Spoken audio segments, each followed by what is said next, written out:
So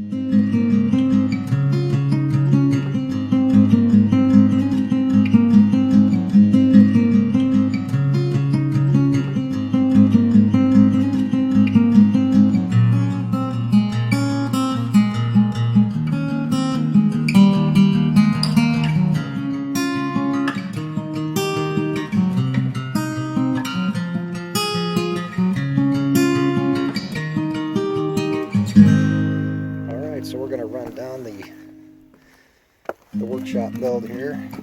I'm going to go inside. Come on, buddy. He's always following me around. Come on. But we'll come in the barn here. I'm going to run through some of the stuff that I did and some of the things that I didn't do. And my partner in crime right there, always following me around. But yeah, he's a good dog. Anyway, so yeah, I'm calling the workshop build series complete at this time. You're never done when you have an outbuilding or a pole barn or a workshop. You're always tweaking things and changing things around, but for the most part, I'm finished. I did a final cleanup the other day, just trying to sweep up the floors, get everything all cleaned up so I see what's going on. And this build was a lot of fun, all the way from putting in the insulation with a lot of help from my brother, which was a big help. He helped me quite a bit on this here and there. But from the insulation to doing the electrical work, putting up the lights, the OSB, building the work table, the cabinets, the shelves, what else? The loft, the stairs. I'm not a professional at any of this.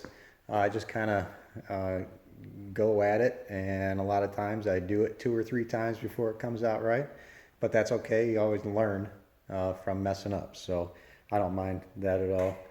But I would like to say thanks for watching the videos. I really appreciate the views and things like that. And I guess my biggest take from this, even though I'm not a professional and I mess up quite a bit, I hope that anyone watching the videos or sees things I do, that they could take some of that away, and if they're building a workshop or a pole barn or even in their garage, that they could take some of my ideas that I come up with, and they could use it too. You know, I watch a lot of YouTube videos, and I get a lot of ideas from that as well for things to do.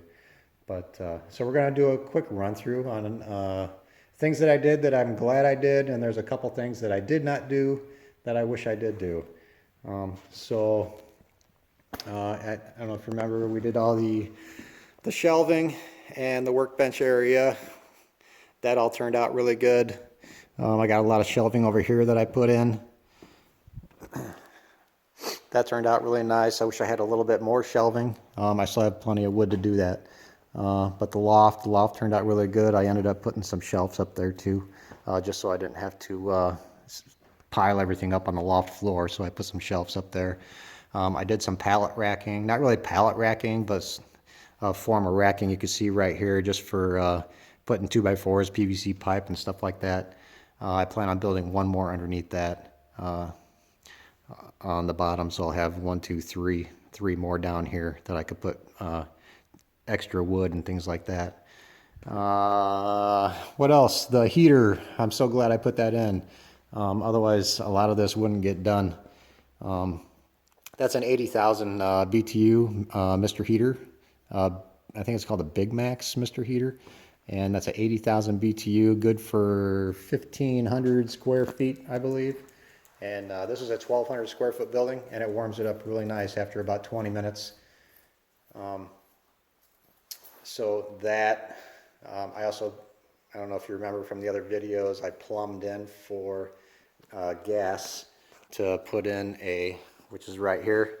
I have a gas line right here that's ready to go for someday putting in a water heater, so I can have a sink basin down here on the bottom for washing up and things like that. But yeah, other than that, some other little things I did, like some paint can trays there. I got one there, and I got one over here on the other side. of this cabinet over by the door. I'm kind of glad I did that. It was kind of like just something to do, a little bored. So I had a whole crate of paint cans that I had stored, so I wanted to get those up. Some other things that I really happy that I did was the airlines. I had a lot of PEX tubing, half-inch, kind of stored, so I thought I'd use that. So I ran that all through the workshop, and I gave myself 1, 2, 3, 4, 5. I put in 6 outlets for airlines, and that works out really nice. I have my air compressor plugged right into that, and so I could run an airline anywhere I want in the workshop and have access to that. So I'm glad I did that as well. The loft that I built, it did take up a lot of room, especially with the stairs. The stairs took me a little bit of time to figure that out, but I'm glad I put the loft in, but like I said, it does take up a lot of room. But it did give me some storage, and it gave me a little area over there for welding. So the airlines, what else did I do I don't know. There's a few other things, but I'll get down to a couple things that I did not do that I wish I did. I didn't put any 240 outlets in the barn or in the workshop, and I should have done that because I have a small welder. It's a 110 welder, and max welding with that 110 is right at about a 1/4 inch thick steel, and that's going slow, burning a lot of wire. So I wish I had a 240 welder.